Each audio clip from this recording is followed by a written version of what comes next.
parte dos cursos que nós fizemos e dos livros que nós acabamos por ter conhecimento nesse trajeto que nós tivemos, olha, eu acho que foi unânime. Todos eles falam o seguinte: quando vocês forem discutir alguma coisa, a primeira deixa é deixem a emoção e comecem a conversar com a razoabilidade, com a razão.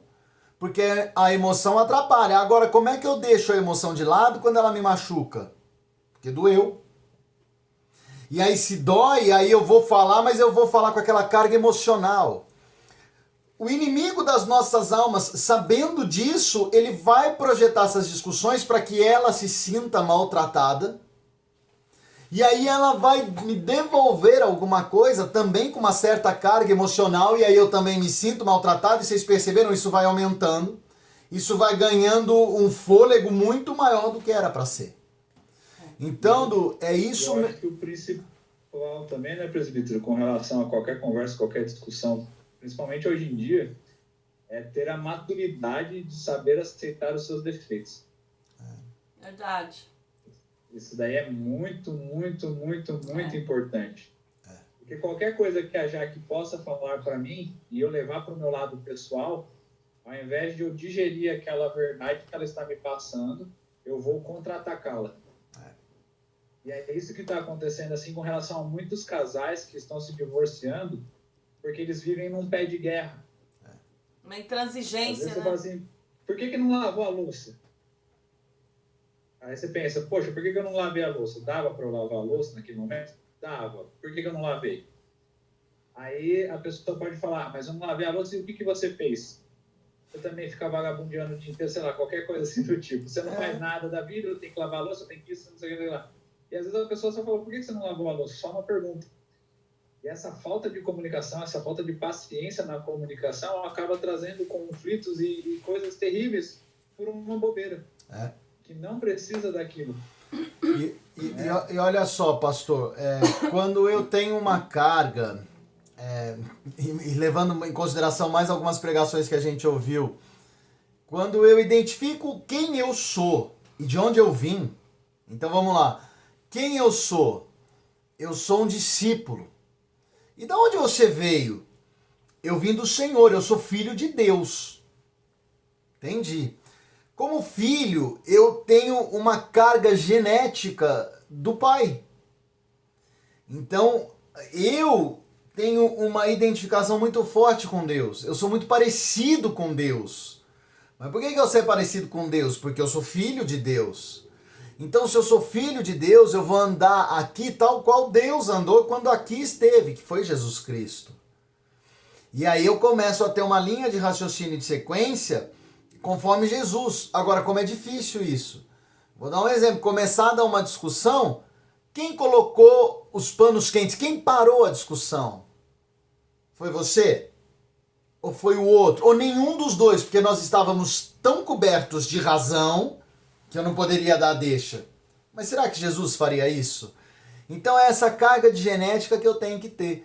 Porque, inegavelmente, se você casou e casados nós estamos, e se casados estamos e fizemos um voto de que a nossa vida seria até que a morte nos separasse, então, resolvendo ou não resolvendo essa discussão, eu vou estar com você daqui 1 hora, eu vou estar com você amanhã, eu vou estar com você daqui 2 dias e assim sucessivamente. Então não é melhor resolver logo? Não é melhor resolver logo essa parada e a gente dar sequência na vida? Então aí eu acalmo os meus ânimos, eu assumo a minha carga de responsabilidade, como o pastor disse que está muito difícil, a gente acaba não querendo e não enxergando, e aí a gente se resolve de uma forma mais pacificadora possível. É essa a ideia. E aí dentro disso, e aí indo para a segunda vertente da nossa comunicação, são as atitudes. As minhas atitudes elas devem ser coerentes com aquela situação que eu digo, com aquilo que eu falo, porque senão eu vou ter um problema muito sério. Então eu falo e ajo na conformidade de quem eu sou. E aí eu volto a fazer aquela pergunta: quem é você? De onde você veio? Então eu não posso esquecer da novidade de vida que o cristão tem. Por isso que o Construindo Amor e a nossa linha de raciocínio das famílias, ela é só e ela é basicamente vinculada na palavra de Deus. Pois senão não tem jeito. Porque senão nós vamos começar a colocar artimanhas e ferramentas do homem para a nossa relação E o que o homem traz hoje é o imediato. Eu tenho que resolver agora. Não resolveu agora, amigão? Dá linha na pipa. Por quê? Porque ela não te atura e nem você, ela. E vocês têm que ser felizes. Separa, acha uma nova moça na igreja mesmo. Olha só as vertentes perigosas que começam a chegar. Então, a nossa base é dentro da palavra de Deus. Eu vou resolver. E até que ponto? Eu não sei até que ponto. Até a morte e morte de cruz. Porque foi isso que o meu mestre fez. É mais ou menos dentro desse esquema que a gente vai seguindo. E lembrando que a maior carga genética que a gente tem que ter, né, falando disso, é o amor, né? Então, se nós somos parecidos com ele, nós temos que amar e derramar amor na vida do outro, né? Então, a gente fala muito sobre isso. Se está tendo uma discussão por amor, melhor parar. Eu paro, deixa, depois a gente tenta conversar de novo, tenta esfriar, mas inteligente é aquele que cede, né? Aquele que para, fala, não, eu vou parar porque daqui pra frente o negócio vai dar ruim. E aí, por amor, você acaba fazendo isso. Mas olha só, a Dani, vou até compartilhar aqui mais ou menos o que a Dani colocou, mas é difícil. Porque quando ela fala, ou quando ela para de falar para tentar minimizar e acalmar as coisas, parece. Aí a minha visão é a seguinte: mas olha que prepotente, cara, tá me deixando falando sozinha? Tá me deixando aqui? Vem cá, fala agora! Olha como é difícil. E é aquilo que o pastor falou, ela fez uma coisa boa, ela parou em amor para resolver o conflito. Não queria resolver com silêncio, mas para esperar o melhor momento. Até aqui tá tudo tranquilo. Mas eu enxerguei aquilo com agressividade. E fui para cima de novo. Então olha como é complexo tudo isso e olha como é delicado tudo isso. Por isso que... As pessoas que ficam em silêncio, quem tá falando, parece que tem dessa pessoa, tipo assim, eu tô tentando resolver e ela não tá nem aí, ela quer ficar quieta. Porque ela prefere ficar no egoísmo dela sozinha. Muita dificuldade. Difícil, muito difícil. Por isso que é assim, é necessário, é fundamental. Alguém ia falar. Ninguém ia falar. Eu ia falar. Oi, Dani, pode falar. Oi. Oi. Vocês estão me ouvindo? Sim. Estamos. Não tem que liberar ela? É ela mesmo. Pode falar, Dani. Bom, querendo dar um alô Tá bom. que eu paro a minha fala, caiu. Mas olha só, então essas são as características iniciais da boa comunicação. Então eu já começo a perceber que a comunicação é uma coisa tão dita e tão falada nos dias de hoje, né? Aonde você vai tem um curso de comunicação, tem inúmeros excelentes comunicadores aí no mundo afora. E aí eu faço uma pergunta, se tem tantos comunicadores bons assim, por que o número de separações continua aumentando? Por que existem países brigando com países, já que os caras se comunicam tão bem? Não dá para entender, já que a comunicação é o forte deles, eles não deveriam estar em constante conflito e guerra. A pacificação deveria ser a deixa, né? Mas não é o que tem acontecido.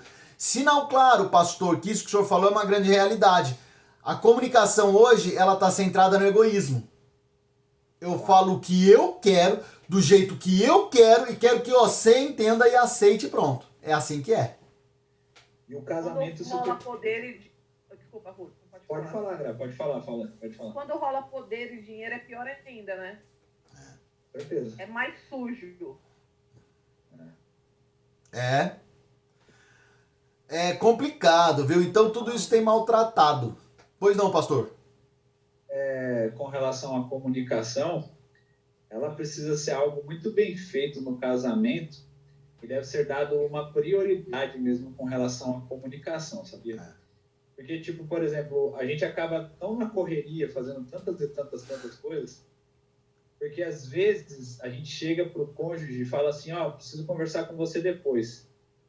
E às vezes esse depois se prolonga, ou você não conversa de uma maneira adequada, que é aquela conversa, às vezes, meio que de rabo de olho.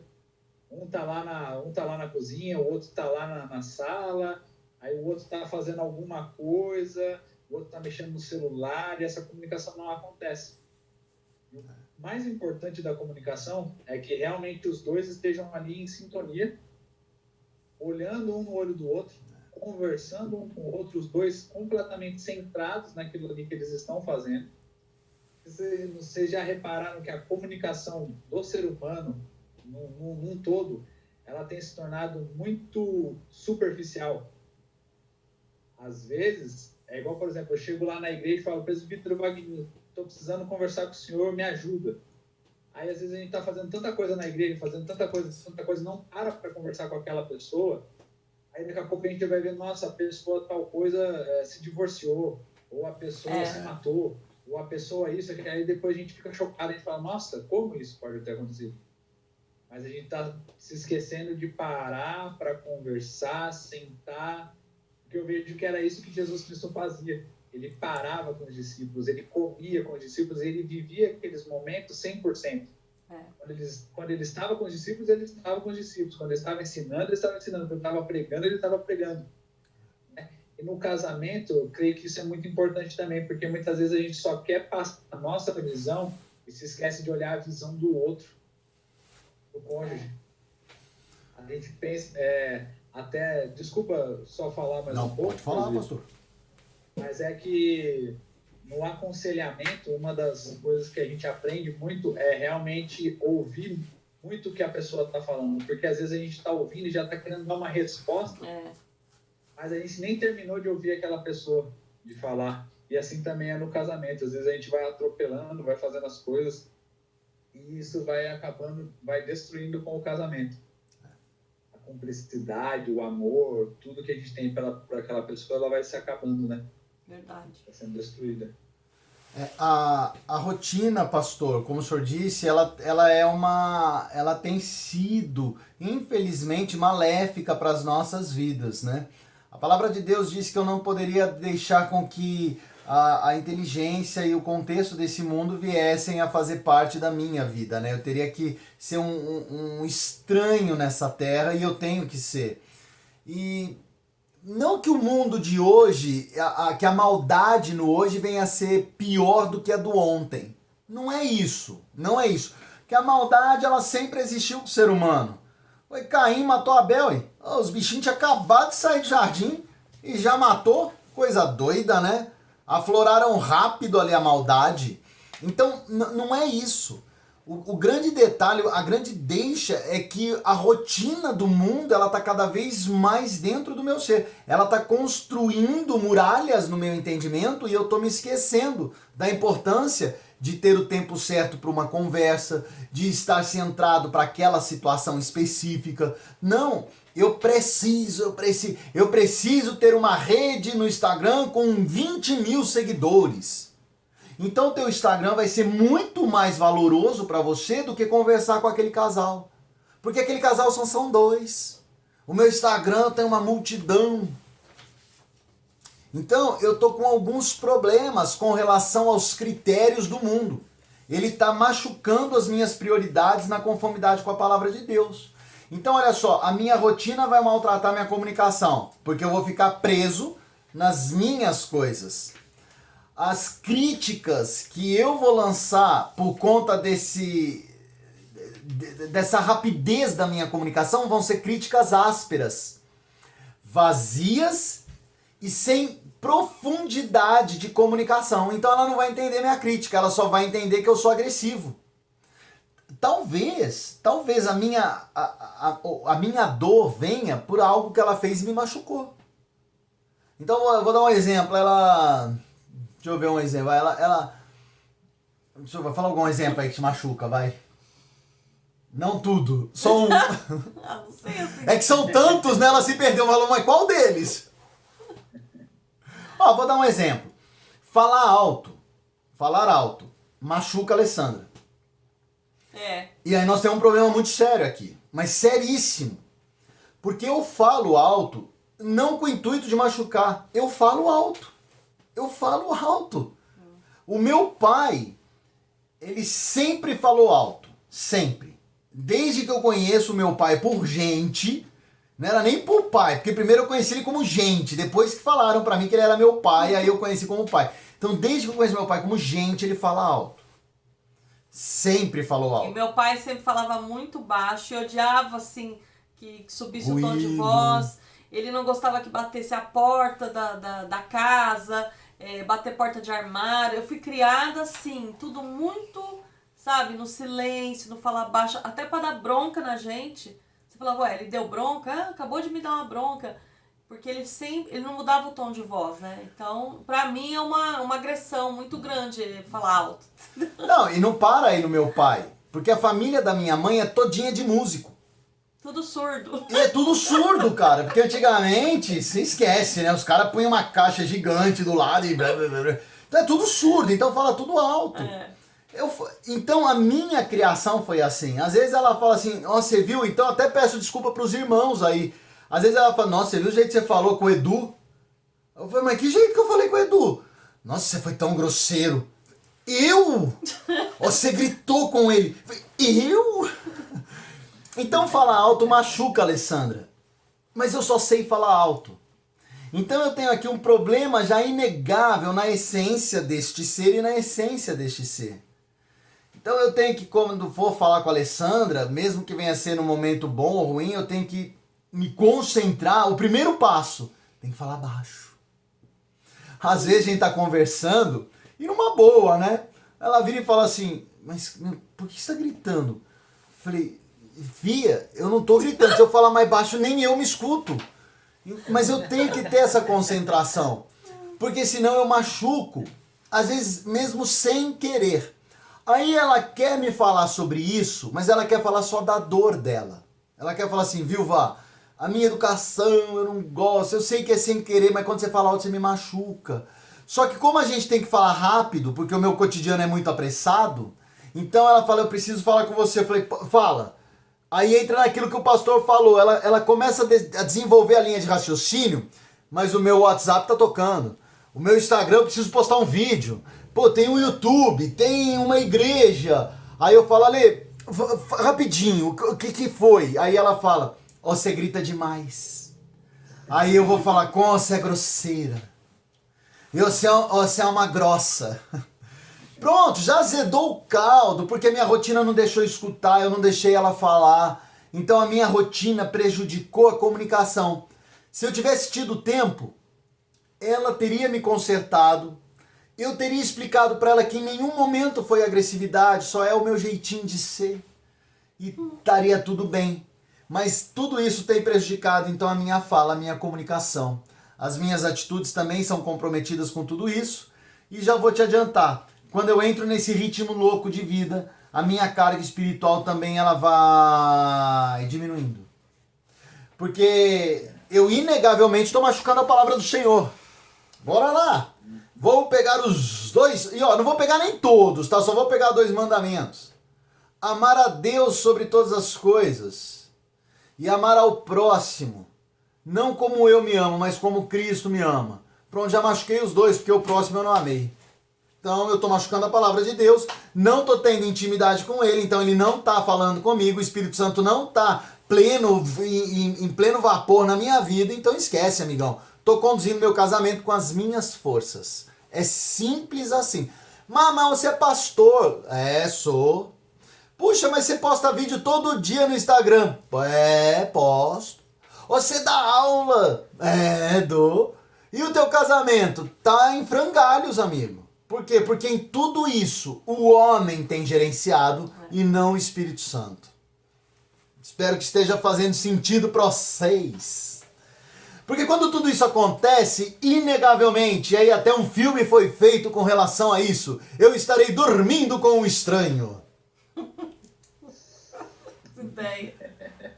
É isso, né? Tem um versículo que o Senhor Jesus Cristo mesmo não está falando, né? De que adianta o homem ganhar o mundo e perder a sua alma, né? É. Isso daí ele está falando de um outro aspecto, de uma outra coisa, né? Mas ele se aplica à sua família, perder os seus filhos, perder... Que é o que a gente está vendo hoje em dia, né? É isso mesmo, pastor. Muitas pessoas aparecem assim no Instagram, os artistas mesmo, né? As pessoas que têm, nossa, tem milhões de visualizações no YouTube, tem milhares disso no Instagram, não sei o quê, mas daí quando você vai ver a vida dessa pessoa, ela é completamente destruída. É uma vida Mas vazia. aparenta aquilo assim de sucesso, aos nossos olhos sempre aparenta sucesso, sempre aparenta algo, nossa, que maravilha e tal, né? E às vezes a gente, se não é o Espírito Santo chegando pra gente assim e falando, calma, pisa no freio, descansa. Não, por que você quer tanto assim? Por que você quer tanta coisa? E a sua família? E a sua esposa? Você não tá tendo tempo com a sua esposa de qualidade? Você não tá tendo tempo com seus filhos de qualidade? Cara, de que tá adiantando tudo isso? Pra que você quer tudo isso? A Dani colocou aqui, né, que a gente espera que os outros nos entendam, né? Então eu quero que ela entenda a minha rotina e aí ela fale rapidamente, eu entenda que eu não posso conversar. E aí tá a grande falha. Porque quando eu entrei nesse casamento com essa perspectiva, eu entrei nesse casamento colocando sobre o jugo dela, sobre as costas dela, toda a responsabilidade. E nunca foi dela. Sempre a responsabilidade esteve no link meu para com o Senhor. Quando eu joguei a responsabilidade dela para que ela me entendesse, eu transferi. Eu já não quis mais ter um relacionamento com Deus, eu quis que ela fosse, entre aspas, o meu Deus. E ela me entendesse, ela me perdoasse e tudo mais, né? Quer falar, Gra? Eu quero. Eu tenho falado para algumas pessoas, eu tenho levantado muito essa bandeira. Ah, porque eu faço isso, eu faço aquilo, eu faço não sei o quê. Tá, mas qual que é o seu primeiro ministério? Só para me lembrar. Não é tua família? Deus não te deu a família? Então, filhinho, se vira.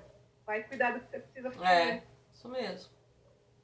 Uma vez eu vi uma pregação, acho que do Paul Washer, que é um ministro cristão lá dos Estados Unidos, ele fala exatamente isso, que o primeiro ministério de um pastor ou de um líder cristão, seja lá o que for, é a família dele. A família, a esposa dele é o primeiro ministério, antes mesmo do pastorado. Porque às vezes o pastor fica tanto tempo. Não, aí, desculpa que é o Paulinho que estava ligando, eu desliguei ele, tá? Ah, tá bom. E eu tenho visto isso. Então, o pessoal, porque eu vou fazer visita aqui, porque a irmã tá ali, porque não sei o que. Eu falei, gente, isso é família. Tá tudo largado aí. É tudo bagunçado assim mesmo. Eu falei, Deus vai cobrar, viu? Exatamente. Bom, eu fico meio louco, né? Porque, tipo, eu não trabalho, eu cuido do meu, eu cuido dos outros, se precisar vir, cuido do marido. Como que é isso? Como que você não trabalha? Como que você não ajuda seu marido? Só que a gente tá cuidando do primeiro ministério, né? E aí dentro disso tudo que nós colocamos, a gente tem um problema muito sério, né? Nós, adultos, temos uma responsabilidade, é mais ou menos isso que a Dani colocou, né? Nós temos os nossos filhos, né? A gente tem as nossas crianças, eles estão vendo tudo isso. Bem ou mal, eles estão acompanhando. Se está sendo bênção, glória a Deus por isso. Agora, se não está, ele também está vendo isso e está formatando o caráter dele, está formando toda a compreensão que ele tem sobre um pai, sobre uma mãe, sobre um relacionamento heterossexual. Olha que complexo é tudo isso, hein? Né? Então, se por acaso ele só vê a Alessandra chorando porque eu só falo alto, a ideia dos meninos vai ser a seguinte: cara, o meu pai é uma porta. O relacionamento heterossexual, não sei se é tão bom assim, porque olha só, lá em casa não deu certo. Então, eu tô enveredando na vida dos meus filhos informações ruins. Então, pela minha comunicação e pela minha forma de relacionamento, eu posso dizer se eu sou bênção ou maldição. Eu posso falar para eles, filho, casar é bom. Né? E olha o grau de preocupação. Imagina você falar isso pro seu filho e ele virar para você e falar assim: pai, se é bom, por que o teu casamento é assim?